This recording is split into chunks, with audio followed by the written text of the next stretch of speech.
Hello and welcome back to the Weekly Waypoint, episode 180, the video series where I talk about my week in kind of a video diary kind of style, and sometimes a couple of you tune in, which is very nice. Today we're playing Hot Wheels Unleashed, a game that I've been looking forward to for a very long time, but here's a quick caveat. The first 3 races, they're all player-made courses, and at the end I decided to hop off multiplayer and do a course that's in the game because you can do so much more in this game. Not to say that these player courses are bad, but for some reason people always vote for the shortest, most simplistic courses.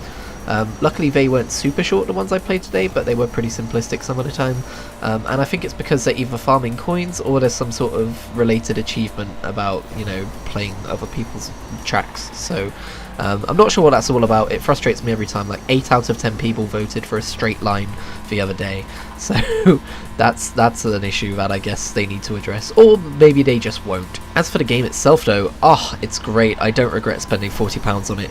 It's everything I wanted it to be. It's not like the most phenomenal racing game in the world or anything, but it's Hot Wheels. Like, it's the most Hot Wheels ass Hot Wheels game I've ever played, and as a kid I wasn't like super into Hot Wheels. I did collect metal cars. I think I've still got a lot of them under my bed, but a lot of metal toy cars. Some of them were Hot Wheels. I think a lot more of them were Matchbox, because I think Matchbox were a bit cheaper. I am going to go digging through there at some point, but they're all going to be horribly scratched, and it's going to be quite sad, probably.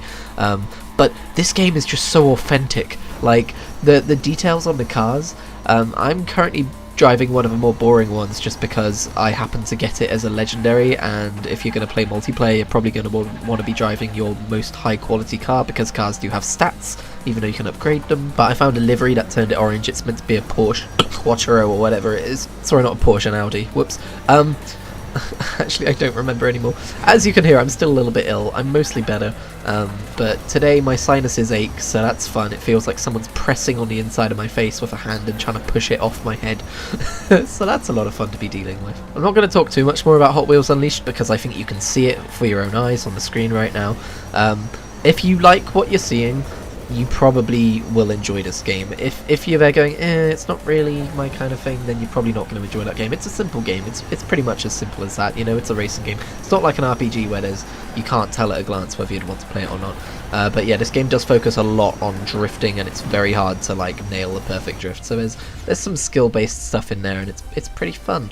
Also, the track builder is really good and robust, but I did rage quit because I couldn't quite get it to do what I wanted it to do when I wanted to bring the race across a desk at some point. It got a bit finicky and bullshitty, and that's not the game's, well, it is a game's fault, but every single level editor I have ever, encountered has made me rage quit at some point, for very similar reasons. So I think we just don't quite have the technology yet. But as a level builder or a track editor or whatever you want to call it, out of all of the track editors or level makers across games I've seen, it is very robust and easily accessible. So if that's something you were hoping to do, build your own tracks, yes. Also, one last thing, you're gonna keep seeing for the first 3 tracks this environment.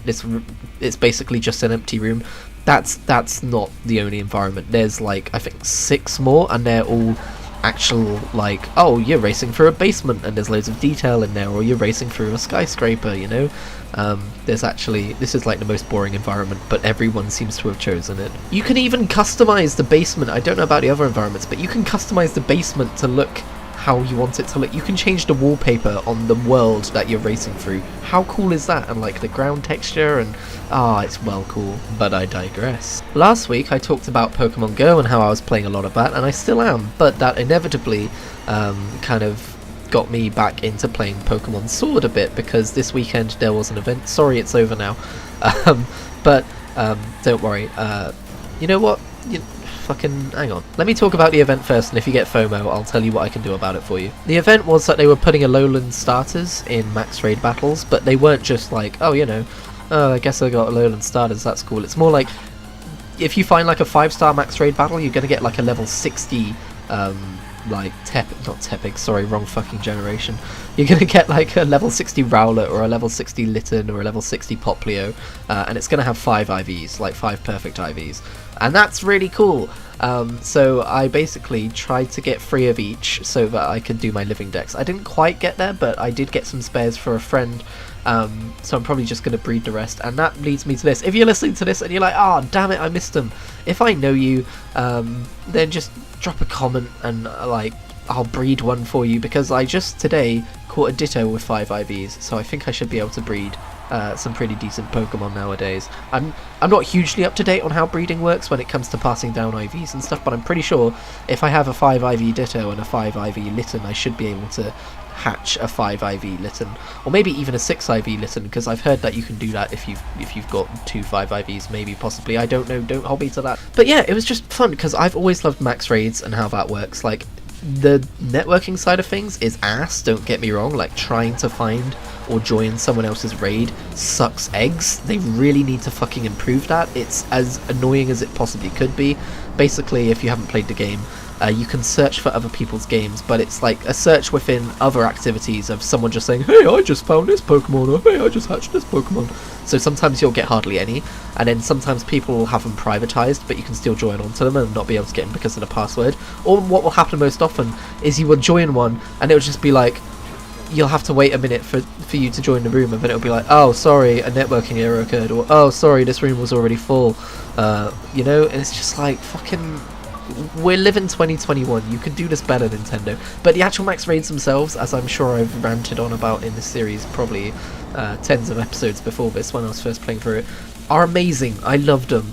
They're so good, they're so much fun, and I finally realised that you can actually solo max raids, because the NPCs that join you, if you don't have other players, they scale based on your level. So if you want to solo a max raid, you just got to get your Pokemon to like level 100, so I've been doing that lately, and I've got a level 100, I forget what the actual Pokemon is called, but Grookey's final evolution, I call it Duker, as kind of a WoW reference. And then I've also leveled my Incineroar, which I got through this event, up to level 100, and I leveled my Suicune, I never know how to say that Pokemon's name, the legendary water type from Gen 2, I leveled that up to level 100 as well. So I have a level 100 grass, water and fire, or fire/dark I guess.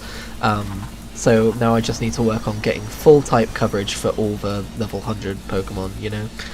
So that's probably going to get me back into Sword and Shield for a little while, as well as, you know, catching up on how to do breeding now that I've got a 5 IV Ditto, which I just happened across in a max raid today, which was really cool. I was just logging on to see if the event is over, which it is, and I was like, oh, okay. And I was like, wait a second, that's a 5-star Ditto raid, and apparently you can get 4 IV Pokemon from 5-star raids, so I've just been lucky because I got a 5 IV one. And then I looked up a video guide on how to get a 6 IV, because I was like, I don't even know how to get a 6 IV, and quite convoluted it turns out, but I suppose you would expect it to be if it's like the most powerful Pokemon, because you can then just hatch 6 IV Pokemon or whatever. I might work on that sometime, who knows. The other thing I should probably mention is that, if you subscribe to this channel, you've probably been able to tell lately, I've been getting back into World of Warcraft, and that comes with a whole bunch of caveats and disclaimers. I talk about it if you're interested in the first return to Shadowlands. I mean, it's called Adventures in Shadowlands 12, I think. But I talk about it in the start of that video, but just quickly go over it. I don't support all the horrible things Blizzard have done, and I don't think I'm just making excuses for myself so I can play my game again, but ultimately that's up to you to decide. But I'm basically going off the word of the developers who, you know, were some of the people who had suffered under the hands of the horrible people that were at Blizzard, and they're being like, please don't abandon our game because of this. We persevered to make this game under those people, and I heard about this 2 months ago, but I just kind of felt gross touching it until now. So, you know, there's still lots of stuff to do. I don't know why I'm going over all of this again. You probably don't need to go and watch the video now, but it's just been nice to get back into WoW. I'm playing through the 9.1 stuff. I'm excited for the 9.1.5 changes, but the thing that really made me want to get back into WoW this time around was I just want to make like a Magheart Orc and go through Draenor and level 3 Draenor, because I was doing this thing where I was going to go through every expansion in order first, but the gameplay definitely evolves, and Warlords of Draenor, while being a notoriously bad expansion, actually had a really good leveling experience that I really enjoyed the first time round, and I was always curious about doing it from the Horde's perspective and going through Frostfire Ridge and all of that, so I'm doing that now, which is a lot of fun. But I have been kind of sidetracked by all the 9.1 stuff I need to catch up on, and I've been having fun in Corphia. I've been having fun catching up. I already know kind of the major beats of that patch's story because I've been following from afar. but I think it's nice, I think it's fun, and I think it's interesting to see like the smaller beats of the story which I didn't hear about. So yeah, I'm back to playing WoW. What does that mean for Elder Scrolls Online? Well, inevitably it means I'm playing Elder Scrolls Online a lot less, which is a shame because there's an event on right now which you can do to get rewards, which I should probably do, and then if you log in for like, I think it's 14 out of 30 days in a month, you get a spectral mud crab pet, and I'm a sucker for spectral pets in games, spectral pets and mounts. So I should probably at least try and poke my head in, but I think as far as me playing Elder Scrolls Online goes, if I'm being honest with myself, I'm probably going to take a break. I had a good month and a half with it, where I delved really deep into it and played a lot of it, but as is usually the case with my attention span, I'm now on to something else. I was playing WoW Classic when all the Blizzard news hit, and I stopped playing, so I don't know if I'm going to go back to WoW Classic at some point as well, but at the moment I really do just want to chill out in the Shadowlands version of the game and have a good time there. That being said, you may have noticed that I did release a Classic video. That's because that video was already made and uploaded before the Blizzard news hit, and then I just kind of held it back because I thought I don't really want to touch that for a while, but now I'm just kind of putting it out anyway, and I think that video, the first Classic Adventures in Classic Azeroth video I did, is probably one of my best videos I've done, at least for people who like WoW. I don't know how it holds up for people who don't, but I really enjoyed watching it again after 2 months of not seeing it, so I was like, well, if I'm enjoying my own content, then that's probably a good sign, right? Although I tend to enjoy my own content. Otherwise I probably wouldn't be making it, would I? Because let's face it, I don't have a lot of viewers, but I do love the viewers that I have, so thank you for tagging along, for listening to me ramble.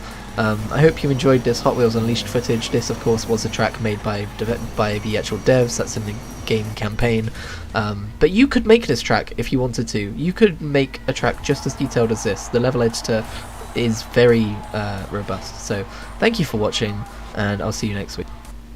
Oh, and I've been playing the Avengers. It's very good.